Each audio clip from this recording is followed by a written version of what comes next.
Shalom, selamat malam jemaat MDC yang dikasihi oleh Tuhan Yesus. Selamat datang di ibadah Worship Night MDC Purwokerto. Selamat menyembah di rumah masing-masing. Mari kita sama-sama siapkan hati kita untuk menyembah nama Tuhan Yesus.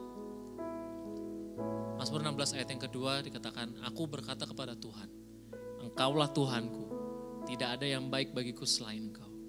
Tuhan, Engkaulah yang terbaik dalam hidup kami, Tuhan Yesus. Pengorbananmu di atas kayu salib itulah karya yang terbaik dalam hidup kami. Kehadiranmu dalam kehidupan kami Bapa merubah segalanya Tuhan. Membuat kami bersuka cita, membuat kami tinggal di dalam damai sejahtera di dalam Engkau Tuhan Yesus. Biarlah hidup kami ini Tuhan selalu menaruh percaya kami kepada Engkau Tuhan Yesus. Terpujilah nama Bapa.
Di surga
Menjunjung tinggi namamu di hidupku Tuhan, tiada yang lain, hanya Kau satu di hatiku Tuhan, tiada yang lain, hanya Kau satu di hatiku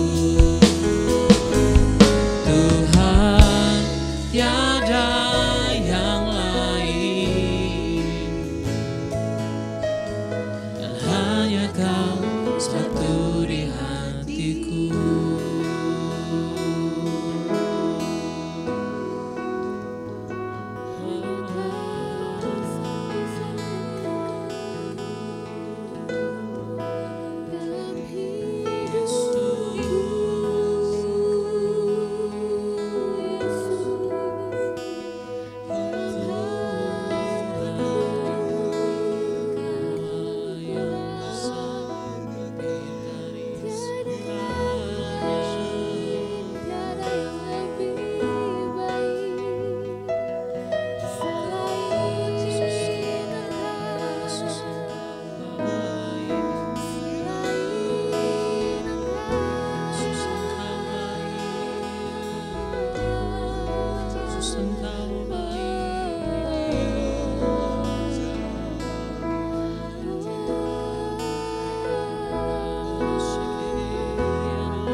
Sujud di hadapan-Mu, beri yang terbaik bagi-Mu Tuhan.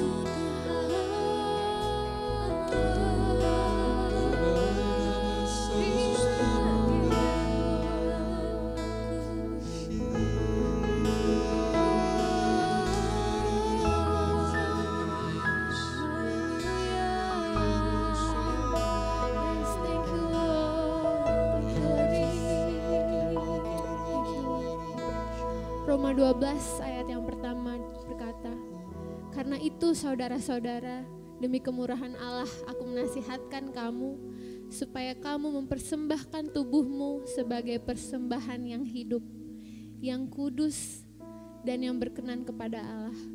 Itu adalah ibadahmu yang sejati. Yes Lord. Kami mempersembahkan yang terbaik dari seluruh hidup kami hanya untuk Engkau Tuhan. Karena kami hidup hanya untuk menyembah-Mu Tuhan. Thank you Lord. Jesus.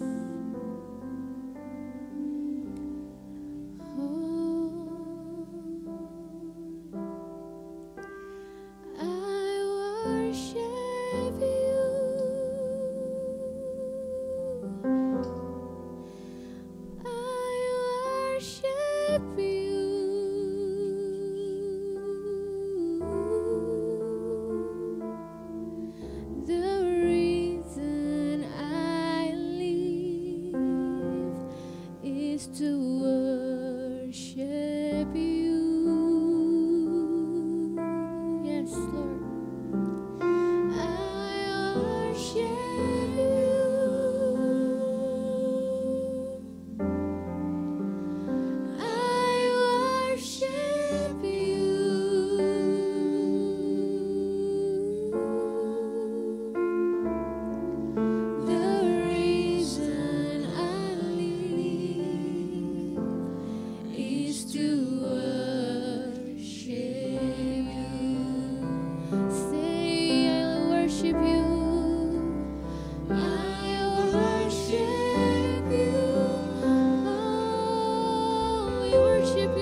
Roma 14 ayat 11. Karena ada tertulis, demi aku hidup, demikianlah firman Tuhan.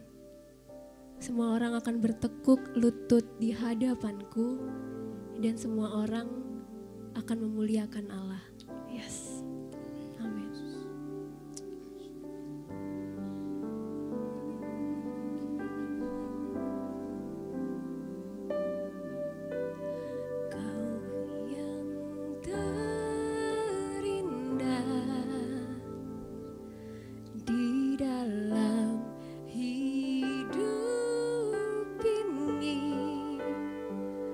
Tiada Allah Tuhan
yang terdalam Tuhan Yesus, hanya untuk Engkau Tuhan.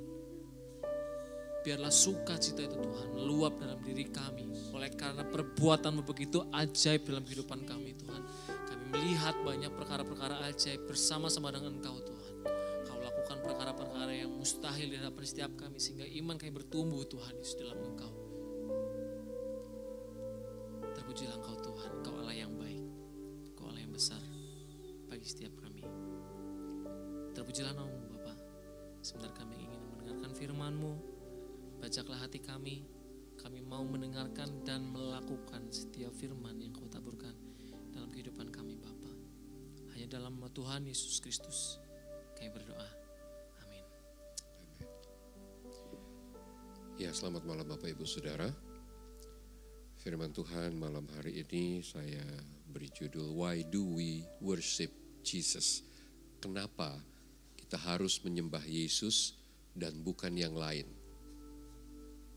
Jika kita tidak bisa menjawab pertanyaan ini, ya, maka tidak ada gunanya kita menjadi orang Kristen, karena ini merupakan pertanyaan yang krusial bagi setiap kita. Kenapa sih kita harus menyembah Yesus? Ya, dari kisah di dalam Matius 17 ayat 1 sampai 9, tapi mendahului kisah ini di Matius 16 bagian akhir, Yesus mulai menceritakan bagaimana masa sengsara yang akan ia hadapi. Dia akan dibawa ke Yerusalem, dia akan hadapi semua penyiksaan dan pada akhirnya dia harus disalibkan. Tetapi dalam bagian terakhir cerita itu Petrus ya menyatakan, kiranya Allah menjauhkan semua hal itu daripadamu guru. Ya, tetapi justru Yesus menghardik Petrus, enyahlah engkau iblis ya. Engkau tidak memikirkan apa yang dipikirkan Allah, tetapi apa yang dipikirkan oleh manusia. Nah, Petrus sebagai murid yang mengasihi gurunya, dia tidak ingin sesuatu yang buruk terjadi kepada Yesus. Sehingga itu spontan keluar dari pernyataan Petrus. Nah, di kisah Matius 17, 6 hari setelah peristiwa itu, Yesus membawa Petrus, Yohanes, dan Yakobus naik ke sebuah gunung yang tinggi, dan disinilah terjadi transfigurasi, bagaimana Yesus secara fisik berubah wujudnya. Ya, saya akan bacakan bagi Bapak Ibu Saudara. 6 hari kemudian Yesus membawa Petrus, Yakobus, dan Yohanes saudaranya, dan bersama-sama dengan mereka ia naik ke sebuah gunung yang tinggi. Di situ mereka sendiri saja. Lalu Yesus berubah rupa di depan mata mereka. Wajahnya bercahaya seperti matahari, ya, dan pakaiannya menjadi putih bersinar seperti terang.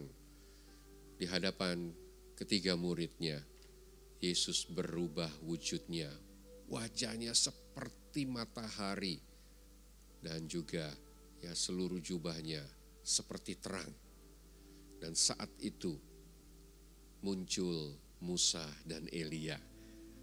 Dan Petrus sekali lagi dalam kemanusiawiannya, dia katakan, hatiku begitu bahagia karena suasana itu tidak dapat digambarkan. Sehingga dia menawarkan, guru, apakah aku akan membuat 3 ya, tenda bagimu 1, bagi Musa 1, dan bagi Elia 1. Karena dia ingin suasana yang indah itu kalau bisa tidak berakhir. Nah, saudara, dari cerita ini kita mengerti bahwa kadang-kadang motif kita dalam melayani, menyembah Tuhan, itu endingnya adalah bagaimana yang dapat kita rasakan. Tetapi sesungguhnya bukan itu yang Allah kehendaki. Sehingga waktu Petrus menyatakan itu, awan kemuliaan Tuhan turun dan suara dari Allah Bapa menyatakan, inilah anak yang kukasihi, ya kepadanya aku berkenan. Dan ketiga murid ini tersungkur ketakutan. Tetapi Yesus akhirnya menjamah mereka dan membangunkan mereka, dan dia kembali dalam wujud semula. Nah, Bapak Ibu Saudara, dari cerita ini minimal ada 4 alasan kenapa sih kita harus menyembah Tuhan kita Yesus. Yang pertama, ya, karena Yesus adalah manusia dalam keilahiannya. Ya, kita perlu menyembah Dia karena keilahiannya. Dia 100% Allah, tetapi Dia juga 100% manusia. Yang kedua, kita menyembah Dia karena supremasinya. Tidak ada yang begitu berkuasa, ya, bahkan dikatakan di Filipi, di atas langit, di bumi, di bawah bumi, seperti yang dimiliki oleh Yesus Tuhan kita. Supremasinya tidak ada yang dapat menandingi. Dan yang ketiga, Dia tetap dalam kemanusiawiannya. Ya, Dia pernah sedih, Dia pernah haus, Dia pernah lapar, dan Dia alami semua kesusahan manusia. Tetapi dalam kemanusiawiannya Dia, ya, bagian yang keempat, kenapa kita menyembah Dia? Karena saat Dia menjadi manusia, Dia bahkan memilih untuk merendahkan dirinya, bahkan menjadi yang lebih rendah dari semua manusia yang ada di dunia ini. Saudara, kita perlu menetapkan tujuan kita. Mengapa kita menyembah Yesus? Kata ibadah pertama kali muncul di Alkitab itu di Keluaran pasalnya yang ketiga, ayatnya yang ke-12. Saat Tuhan menugaskan Musa membawa bangsa Israel keluar dari Mesir. Demikian firman Tuhan. Lalu firman-Nya, bukankah aku akan menyertai engkau? Inilah tanda bagimu bahwa aku yang mengutus engkau. Apabila engkau telah membawa bangsa itu keluar dari Mesir, maka kamu akan beribadah kepada Allah di gunung ini. Kata ibadah pertama kali muncul di Alkitab di bagian ini. Tetapi dalam versi bahasa Inggrisnya kata ibadah ini ditulis, ya, they will serve God on this mountain. Bukan sekedar ibadah, tapi serve. Artinya melakukan, melayani Tuhan. Nah, saudara, ini yang hilang dalam banyak penyembahan. Di setiap penyembahan kita berfokus bagaimana kita bisa berbahagia seperti Petrus. Kita bisa menikmati segala sesuatu, musik yang baik, ya, lantunan pujian dari pemimpin, pujian dari para penyanyi. Endingnya fokusnya bukan untuk Tuhan tapi untuk pribadi kita. Sementara kita mau belajar makna ibadah yang sesungguhnya, ibadah itu dari kata abodah, ya, yaitu bagaimana kita datang mempersembahkan semua yang terbaik yang kita miliki.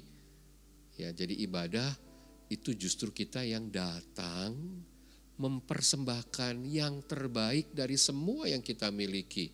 Bahkan kita sudah familiar dengan kata-kata kebaktian. Makna kebaktian adalah datang membaktikan diri kita kepada Tuhan kita.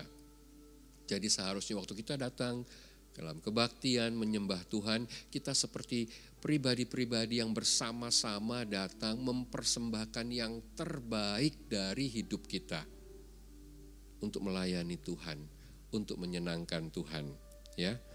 Nah, Bapak Ibu Saudara, tujuan utama dari penyembahan harus lebih besar dari penyembahan itu sendiri, ya. The purpose of worship must bigger than the worship itself. So bukan dari cara kita menyembah, dari cara kita menyanyi, melantunkan musik dan sebagainya. Bukan, tetapi waktu kita datang dengan tujuan yang benar di hadapan Tuhan. Seperti seorang hamba yang membawa hidupnya, menyerahkan hidupnya, ya. Jadi exaltation adalah peninggian atau pengagungan yang hanya dapat dilakukan, ya, saat kita melepaskan hak kita. Yesus di Filipi 2, dia melepaskan haknya sebagai Allah, ya, dan mengosongkan dirinya, ya, supaya akhirnya dia bisa melakukan kehendak Allah. Ya, jadi exaltation adalah peninggian dan pengagungan hanya dapat dilakukan saat kita melepas hak kita ya untuk memperoleh sesuatu. Sebaliknya, kita mengosongkan diri kita sampai ke titik nol dan dengan sukacita ya, karena cinta kita kepada Tuhan, kita mempersembahkan diri kita, membaktikan hidup kita dan memberikan semua yang terbaik yang kita miliki hanya bagi Tuhan kita. More of you God, less of me. Itulah exaltation. Mari biar hari ini kita kembali mengerti bahwa ibadah bukan untuk mendapat sesuatu, penyembahan tidak untuk sekedar kenyamanan ya, rasa bahagia di hati kita, bukan, tetapi justru kita membawa yang terbaik dari hidup kita, mempersembahkan yang terbaik, mengabdikan, membaktikan hidup kita kepada Tuhan yang sudah lebih dulu mengasihi kita. Mari kita angkat pujian ini sekali lagi. Kau Allah yang besar, ajaib dan mulia.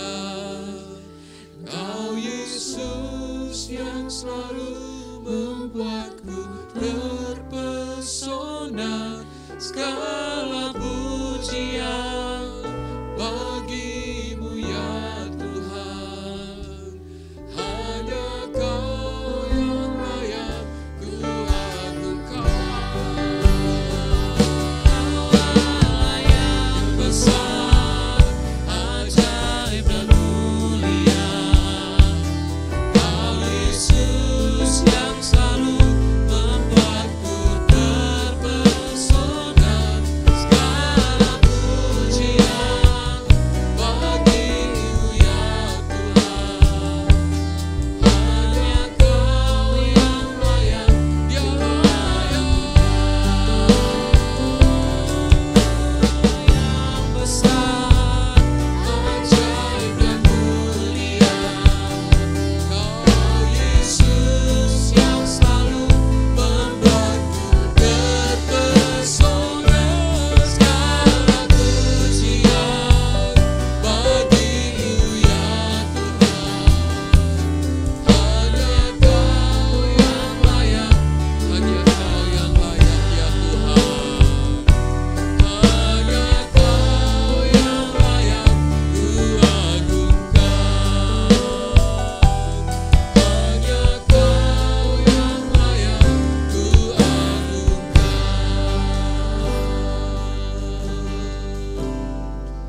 Hanya Engkau satu-satunya Allah yang layak diagungkan, besar, mulia, perkasa, dahsyat Engkau Tuhan. Segala kemuliaan hanya bagi-Mu. Kami membawa seluruh hidup kami kepadamu malam hari ini Tuhan. Biar yang terbaik yang kami miliki boleh menjadi persembahan yang harum di hadapan-Mu. Ini hidup kami, ini keberadaan kami dalam semua yang kami miliki Tuhan. Biar Kau berkenan atas setiap penyembahan, ibadah, bakti kami kepadamu. Supaya setiap kami benar-benar menyenangkan hati-Mu. Saudara, terimalah berkat Tuhan. Masuk dalam ibadah-ibadah pribadi-Mu. Senangkan Dia. Karena Dia sudah memberikan semua yang terbaik dari hidupnya bagi setiap kita. Dan setiap kali kita beribadah, sungguh-sungguh fokuskan hidup kita hanya untuk menyenangkan Dia. Terimalah berkat Tuhan, dan biarlah sepanjang malam ini saudara dalam istirahat sekalipun, biar roh saudara terus dalam penyembahan kepada Dia Allah yang hidup. Di dalam nama Tuhan kita Yesus Kristus, terima berkat-Nya dan jadilah penyembah-penyembah yang benar di hadapan-Nya. Haleluya. Amin.